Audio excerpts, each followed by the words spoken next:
Welcome back to Intermediate Corporate Finance. I am Andy Kim, and last class we talked about risky assets, efficient frontier. This class we are going to talk about two fund separation theorem. Then we'll move on to capital market line, and then discuss security market line, and finally we will talk about how to estimate the characteristic line. We are going to have three different lines that are deeply intertwined within the framework of capital asset pricing model. One is capital market line, the two is security market line, three is characteristic line. How are they interconnected? So you're going to see that. Now, starting from the discussion, right? We have a mean standard deviation space of portfolio's returns. And then here we have the hyperbola, okay? Or let's say, assume it to be your market, what is that? The efficient frontier being from here to there, okay? And then the thing is on this efficient frontier, you can randomly pick any point like A over here. And then in the end, you will realize there are two kinds of assets in this world. What are they? One is risky asset represented by this point A, all kinds of risky assets sitting on this efficient frontier. And the other kind of asset is a risk-free asset. What is that risk-free asset? That is US Treasury bond, if you hold on to until maturity. Okay, U.S. Treasury, they are not risk-free if you have to sell before maturity, and that was the key of the problems of the something called the Silicon Valley Bank problem. Okay, SVB bankruptcy. That happened like 3 years ago or something. They held on to U.S. Treasury believing that it's safe asset, risk-free. But when it came to crunching situation, liquidity crisis, they had to fire sale all those U.S. Treasuries in a deep discount. So U.S. Treasury, okay, they realized, oh, it's not risk-free if we have to sell off before maturity. But as long as you hold it on to the maturity, by definition, it's going to be risk-free. And that means we believe in US government. Okay, they are going to print US dollar and then get back to you for sure. Triple A. Korean government, are they risk-free? Well, when it comes to Korean won denominated debt, they are risk-free. But Korean government is not risk-free for US dollar denominated debt because they don't have the right to print US dollar and then repay it, okay? Printing other countries' money is called a fraud, right? As maybe North Korea is doing that, right? But not South Korea, man. And then an asset that guarantees a fixed return under any circumstance with no variation in its rate of return is called risk-free asset. And expected value of risk-free asset is ERF being equal to RF. This is a constant. There's no stochastic or probability involved in it. And then the risk of your US Treasury, well, until holding on to until maturity, it's risk-free. By definition, the standard deviation of return has to be 0.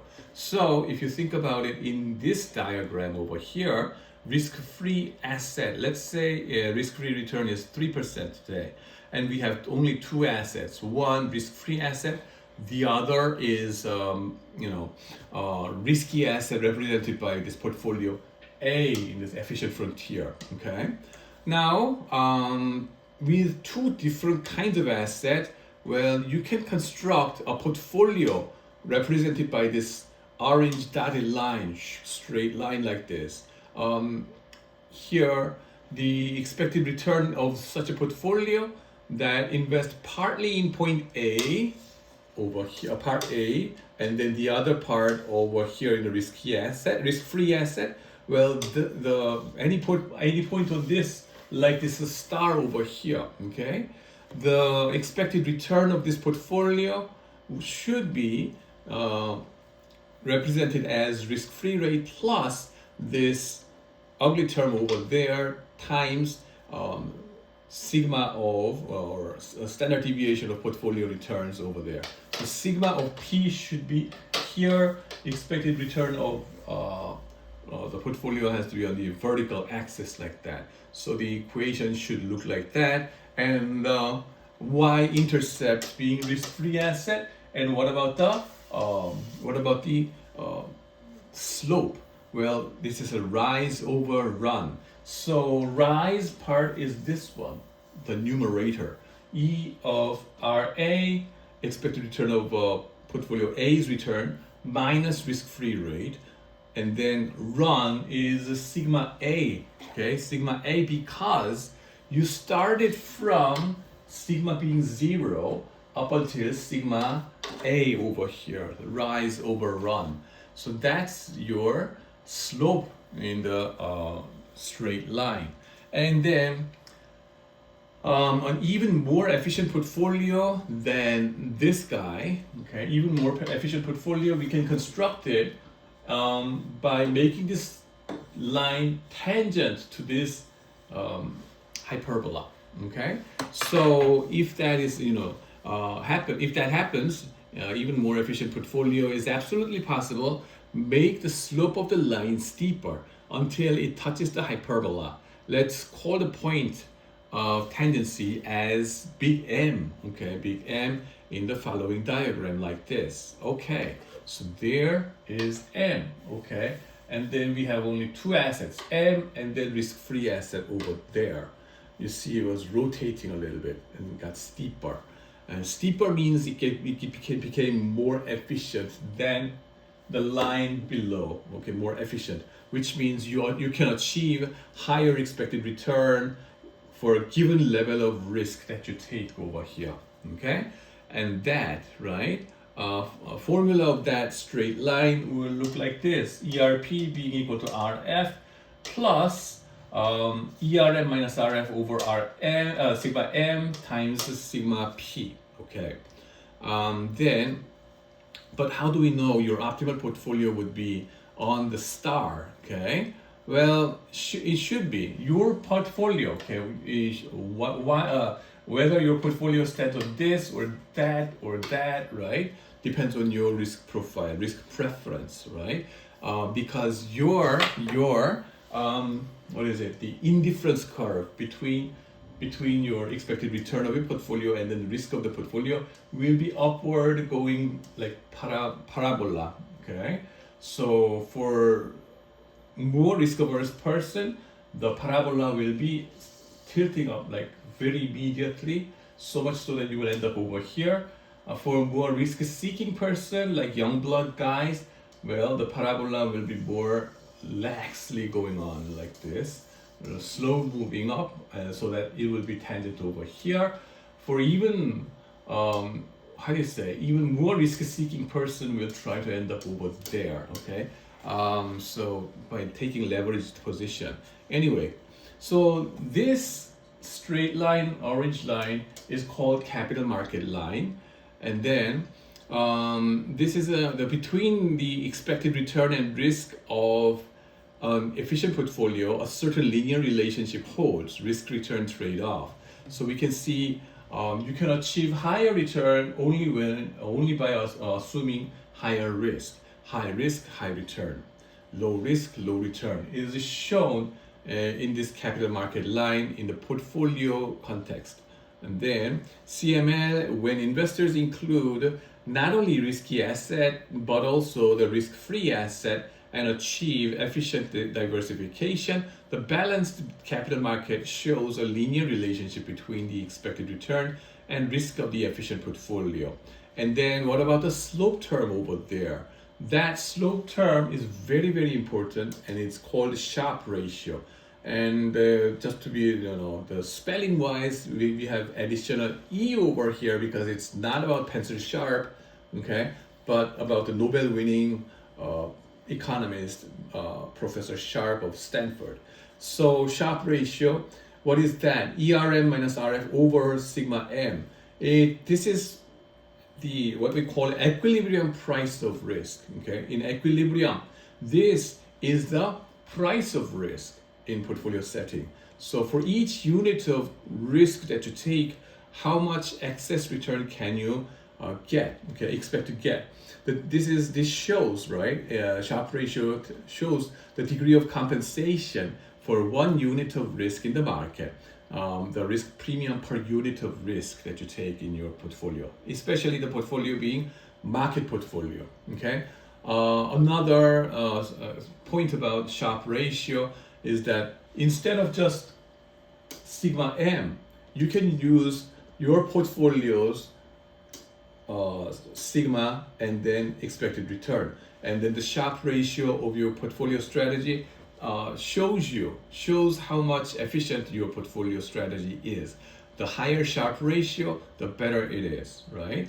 And then for market portfolio, typically they find Sharpe ratio to be 0.5 or 0.45 kind of range. Okay, that means if it is 0.5, then for each percentage of return or the risk that you take in your market portfolio, for each percentage of additional risk that you take in your market portfolio, you only get 0.5 percentage point excess return. Okay, and then optimal portfolio. Well, what's the optimal portfolio? It is the portfolio that maximizes the Sharpe ratio.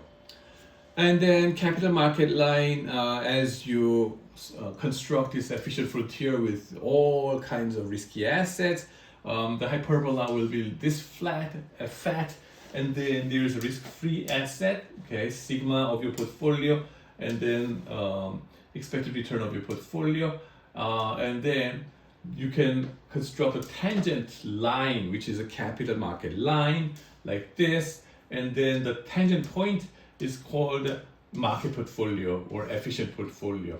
Okay, and then the same argument that I told you before. So the big M is what we call a market portfolio. On the assumption that risk-free asset exists, it is the only efficient portfolio among portfolios of risky assets. And then Tobin's separation theorem says it is determined regardless of the individual investor's risk preference. And then from the investor's, private banker's, client's perspective, what varies according to his or her risk preference is only the relative weight between the risk-free asset and the market portfolio M. And then M is formed based on the market capitalization weight, and a stock market index is used as a proxy for M, like S&P 500 index or Russell 3000 index or MSCI World Index. That kind of things work as M. And then deriving capital market line, how does that work? So capital market line is how to determine the mixture between risk-free asset and risky asset on that line, right? The most efficient frontier. Okay, so W, let's call it the proportion invested in the risk-free asset as W, and let's call 1 minus W the proportion invested in the market portfolio. Okay, so expected return of the portfolio on the capital market line should be represented as expected return of your portfolio being equal to expected return of W times RF plus 1 minus W times RM. And then you realize the only random variable is RM. The rest of them are just deterministic. So it gets out of the expected return sign. So it looks like WRF plus 1 minus W times ERM. That's your expected return of your portfolio, the vertical axis point, right? How about the horizontal axis points, right? We do this discussion using variance instead of standard deviation per se, even though the diagram over there, the graph was based on the standard deviation. Let's work it out with the variances. Why variance instead of standard deviation in mathematical calculation? Because there is additional square root that you have to take care of, so that bothers you. So let's just work with the variance. So variance of your portfolio's return, okay, should be weight times RF plus 1 minus weight W times Rm. And notice that here again, the the random variable is only Rm over here. So this thing is by definition risk-free 0. So it gets out 0. And then the 1 minus W, that's a constant term, coefficient. Has to get out of this parentheses and variance. And then as you take it out of the variance, it becomes a squared. Okay? And then, so we can represent it as 1 minus W squared is sigma squared of Rm. Okay, now, thank you. This one is all squared. Now we can take a square root of it so that we can represent it in the mean standard deviation space as 1 minus W times sigma Rm. Now, now eliminate W using the relation between ERP and sigma Rm, and then we will be able to get to the capital market line for formula. So let's go. 1 minus W should look like this because of this relation over here. Okay, 1 minus W, and that tells me W should be equal to 1 minus sigma Rp over sigma Rm, right? Then what do? Stick it into the W that you see in your expected return formula over here. So that will be ERP being equal to 1 minus this whole ugly term times RF, and 1 minus 1 plus the whole ugly term, and then expected return of Rm, and then you simplify it, do the arithmetic, and you will realize that this is RF plus ugly term times ERM minus RF. Then you can rearrange the mathematical terms so that ERP should be equal to RF plus sigma RP times this whole ugly term, which is your Sharpe ratio. Okay, Sharpe ratio, this guy, that guy, right? So that's how we derive capital market line.